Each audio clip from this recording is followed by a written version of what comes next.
So the first thing we're gonna learn is how to animate a bouncing ball. The bouncing ball exercise can seem quite simple, but it's an exercise that will come back throughout your career, especially when it comes to character animation, where characters can be broken down into a simplified bouncing ball animation. When we animate the bouncing ball, we want to keep a few principles of animation in mind. The first one being easing. When an object starts falling, it will speed up as it goes towards the ground. And as it impacts the ground, it will shoot up and slow down as it comes back around. We also want to keep squash and stretch in mind, because an object that falls tends to stretch out. And when an object impacts the ground, it tends to flatten out. We also want to keep solid drawing in mind, because we don't want our ball here to shrink or grow during the animation. So here I have my first drawing. And now, to convey the acceleration of this ball, I'm going to go to the next frame here and turn on my onion skinning. So now I can see the previous frame. I'm then gonna place my next ball here and move it down.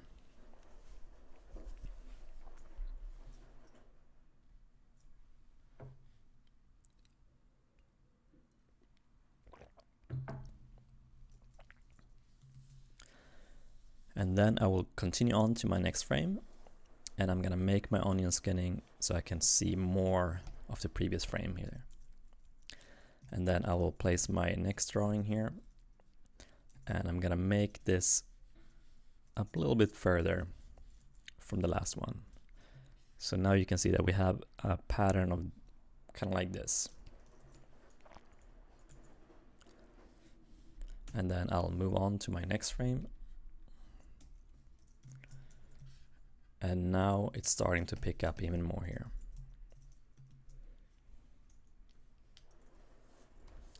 Okay, and then we're moving on to the next one. And here we will start incorporating some stretching here.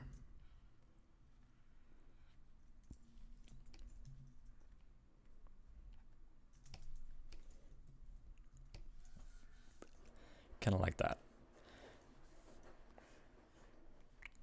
And we go on to the next frame, and here it will have started to pick up a lot of speed. And we will make the stretching even more here. So let's look at what we have. And that's looking great.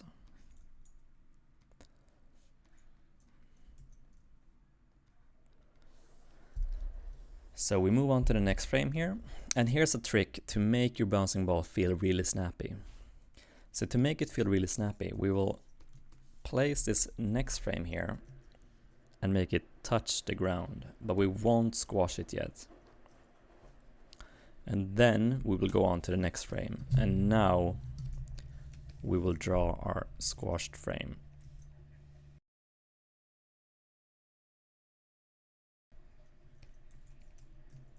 Like that. And then we can take a look at this.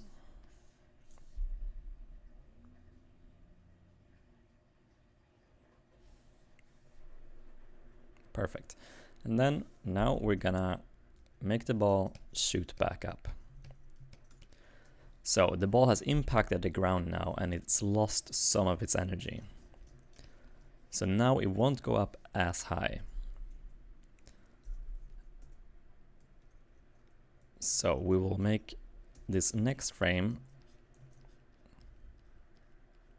somewhere around here, because the ball now has a lot of energy in the beginning, and it will lose energy as it goes up and reaches the apex. And to convey that it has a lot of energy, we want the distance here to be the largest. And then each distance for the next frames here will be smaller and smaller.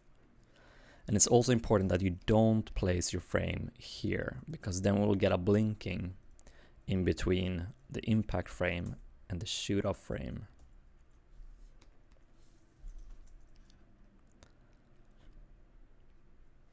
So, and because it has a lot of energy going up, it will still be stretched here.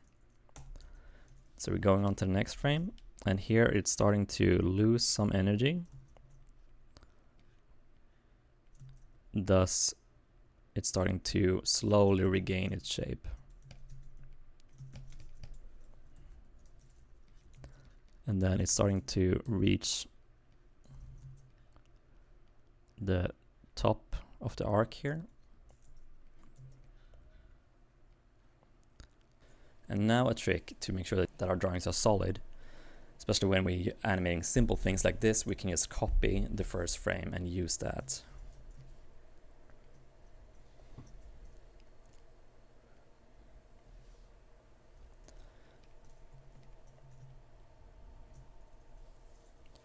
Right, then let's take a look at this.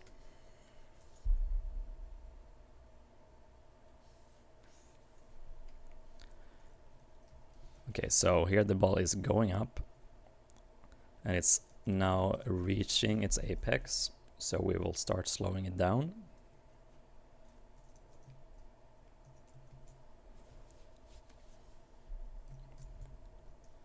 And I'm gonna slow it down even more. And there it's hit the top pose.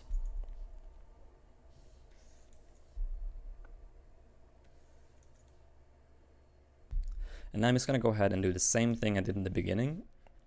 And for each bounce, it's gonna lose more and more energy.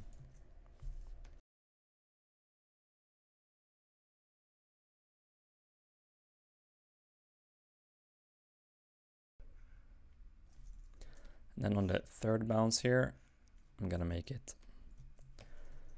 go back up, but not as far. And I'm gonna make the squashing and stretching a bit less aggressive here.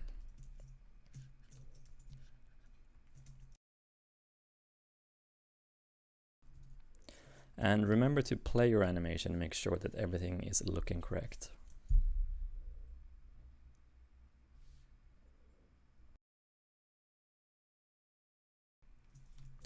And for each bounce here, because it's losing its power, it will also not squash and stretch as much.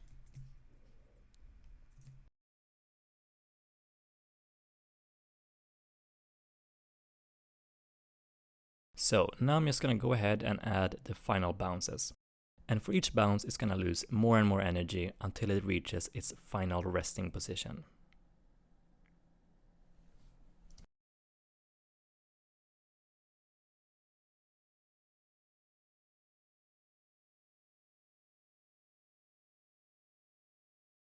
Okay, so now I've added the final bounces, and here you can see our final animated bouncing ball.